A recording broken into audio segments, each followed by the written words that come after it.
اور سر ایک بڑی دردناک حدیث ہے ابو ذر غفاری کے بارے میں، وہ حاکم میں ہی ہے، المستدرک الحاکم میں۔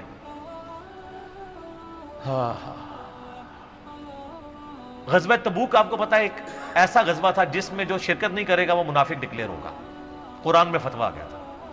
اس سے پہلے کبھی نفیر عام نہیں تھی، یہ پہلا اور آخری موقع تھا، کیونکہ رومن امپائر سے ٹکرانا تھا، سپر پاور تھی دنیا کی، 1.5 لاکھ کی فوج لے کے کیسرے روم بارڈر پہ آ گیا تھا عرب کے۔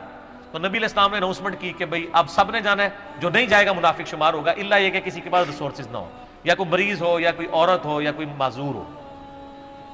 منافقین آگے بہانے کر رہے تھے، کچھ سادہ لوگ مسلمان بھی اس کا حصہ بن گئے۔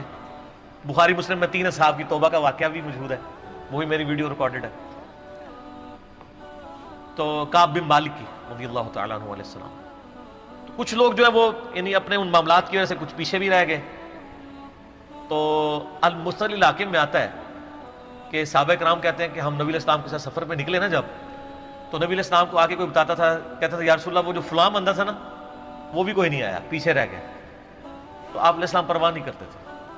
پھر بتایا گیا یا رسول اللہ وہ بھی کوئی نہیں، یعنی جڑے نعرے مارتے سن اچھے اچھے، جب ایتھے کسی کو دسایا جائے گا سر وہ تو آڑا پکا جڑا یار ہے بیلی وہ بھی کوئی نہیں تھے، تو حضور علیہ السلام کو لوگ نا فیڈ بیک دیتے یا رسول اللہ وہ بھی غائب ہے، وہ بھی نہیں آیا۔ اب 30,000 کے لشکر میں آپ نے کوئی ریکارڈ تو نہیں رکھا تھا، رجسٹر تھا، لیکن کدھر 30,000 بندوں میں کدھر کوئی رکھ سکتا ہے صاحب اس طرح، یا رسول اللہ وہ بھی رہ گیا وہ بھی۔ تو حضور علیہ السلام کہتے ٹھیک، آپ فرماتے تھے اللہ چاہے گا تو آ جائے گا، نہیں آئے گا تو نہیں آئے۔ تو کسی نے کہا کہ وہ ابو ذر غفاری بھی پیچھے رہ گئے، آیا اور ابو ذر کو اس کے اونٹ نے روک لیا۔ اونٹ ہی نہیں اٹھ رہا تھا نا سر، وہ آپ کو گاڑی تو نہیں ہے نا جو سٹارٹ کر لیں گے آپ، اونٹ چلنے سے انکار کر دے، کوئی کر سکتا ہے؟ اور سر سفر کتنا ہے؟ 700 کلومیٹر، 700 کلومیٹر کا ریگستانی سفر آج کے دور میں بھی کرنا مشکل ہے، سائیکل پہ نہیں آپ کر سکتے، پیدل تو آپ سوچ بھی نہیں سکتے، اونٹ کے بغیر کیسے ہو سکتا ہے؟ جس میں آپ کو اونٹ اس لیے بھی ضروری ہے کہ اس کے اوپر آپ نے سامان لادنا ہے،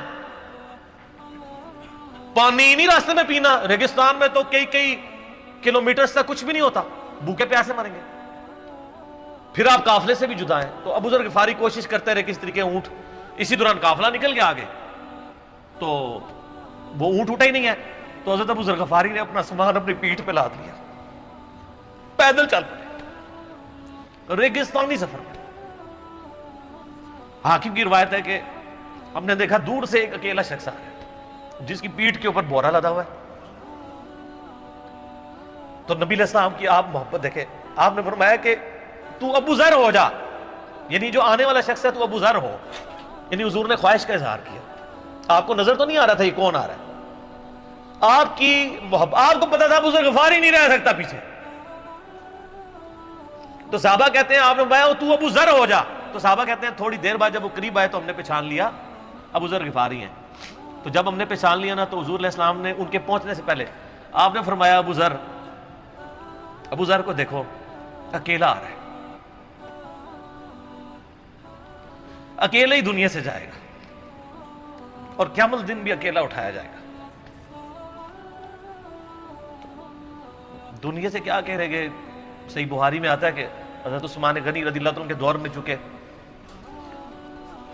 یہ اس حدیث کا بھی کچھ حصہ باقی ہے، میں بعد میں بیان کروں، پہلے میں اس کو کنکلوڈ کر لوں کہ صحیح بخاری میں آتا ہے کہ حضرت ابو ذر غفاری شام چلے گئے تھے، وہاں پہ چونکہ گورنر تھے حضرت معاویہ رضی اللہ تعالیٰ عنہ،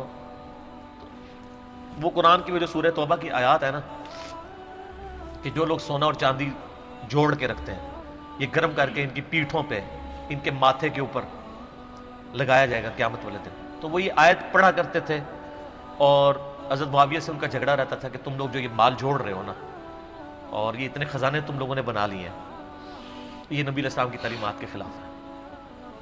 تو جب معاویہ کہتے تھے یہ تو اہل کتاب کے بارے میں آیات نازل ہوئی ہیں، تو وہ کہتے تھے نہیں یہ سب کے بارے میں ہے۔ اب شرعی حکم یہ ہے کہ مال آپ جوڑ سکتے ہیں اگر آپ زکوٰۃ دے رہے ہیں، لیکن یہ پسندیدہ نہیں ہے، طریقہ نبوت یہ نہیں ہے۔ نبی علیہ السلام نہیں جوڑ سکتے تھے، پوری زندگی زکوٰۃ دینے کی نوبت نہیں آئی ہے، حالانکہ خمس ملتا تھا، خیرات کرتے تھے۔ ابو ذر غفاری کا جھگڑا یہ تھا کہ تم تو نبی کے اصحاب ہو، تم لوگوں کو یہ زیب ہی نہیں دیتا کہ تم لوگ اس طرح کے معاملات میں رہو اور اس طرح مال جوڑو۔ تو اب چونکہ سینئر صحابی تھے ان کو ہاتھ ڈالنا بھی آسان نہیں تھا. پھر نبی علیہ السلام نے فرمایا ہو کہ اس سے زیادہ سچا انسان ہی کوئی نہیں. تو حضرت معاویہ نے خط لکھا حضرت عثمان کو کہ جی اس بندے سے میری جان چھڑائے نا, اس کو آپ واپس بلائیں. حضرت معاویہ نے جب خط لکھا تو حضرت عثمان نے ان کو کہا تم مدینہ شریف واپس آ جاؤ. مدینہ شریف جب یہ واپس آئے تو صحیح بخاری میں آتا ہے کہ لوگوں کا جھمگٹا لگ گیا بزرگ غفاری کے گرد. لوگوں کو پتا تھا یہ تو بڑا یعنی زہد والا بندہ ہے. تو ابو ذر غفاری کو یہ حدیثیں سنایا کرتے تھے کہ حضور نے فرمایا یہ پہاڑ سونے کے برابر ہو تو میں خیرات کر دوں گا. جبکہ باقی صاحب کہتے تھے کہ مال جوڑنا جائز ہے اگر زکوٰۃ کوئی دیتا رہے. وہ یہ کہتے تھے کہ یار یہ تم لوگوں کو تو زیب نہیں نہ دیتا, یار تم لوگ تو یہ باتیں نہ کرو, تم لوگ نبی کی صحبت یافتہ ہو, تم لوگوں کو تو زہد ہونی چاہیے تم لوگوں کی زندگی میں. اب لوگوں کا ہجوم ان کے گرد لگ گیا اور پھر حضرت عثمان نے ان کو خلیفہ وقت بلایا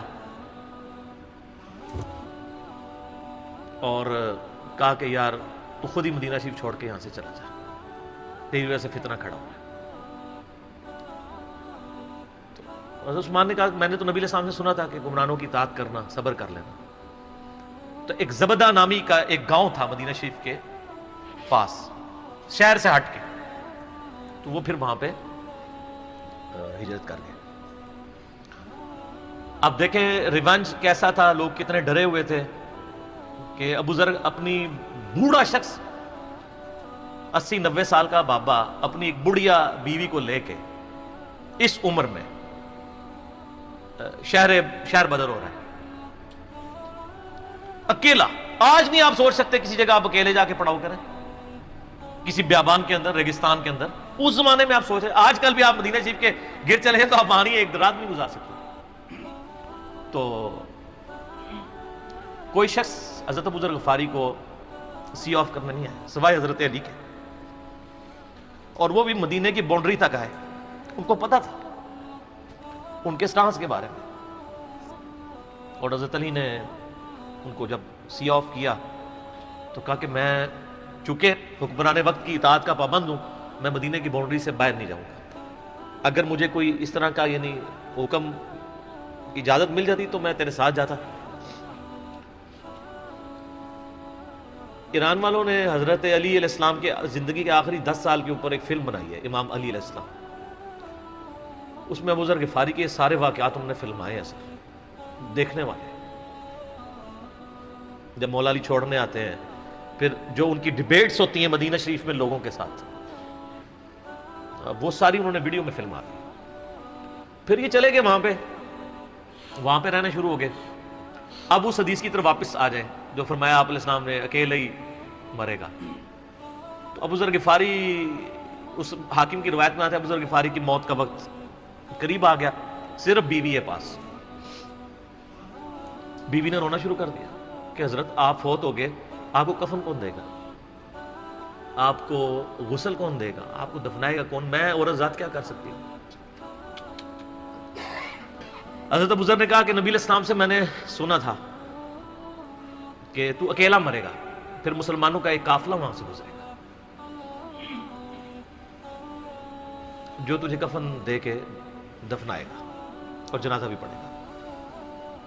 تو نے فکر نہیں کرنی, جب میں مر جاؤں تو میری لاش کو چوراہے پہ رکھ دینا, گزرگاہ پہ, جو یعنی مدینہ کی طرف راستہ آتا تھا گاؤں ایریا سے گزر کے. اللہ میرا بندوبست کر دے گا. وہی ہوا کہ ان کے مرنے کے بعد مسلمانوں کا ایک قافلہ دور سے آ رہا تھا.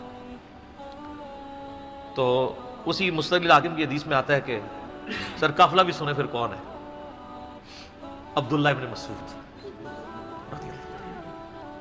ابو ذر غفاری بھی زہد کے امام, ابن مسعود بھی زہد کے امام, ابو درداء بھی زہد کے امام.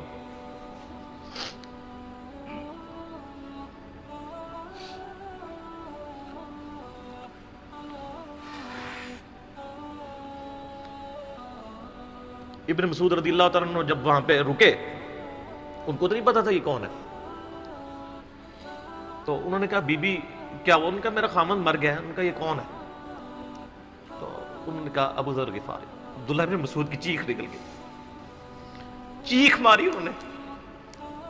ان کا واہ, اللہ کے نبی نے فرمایا تھا کہ ابو ذر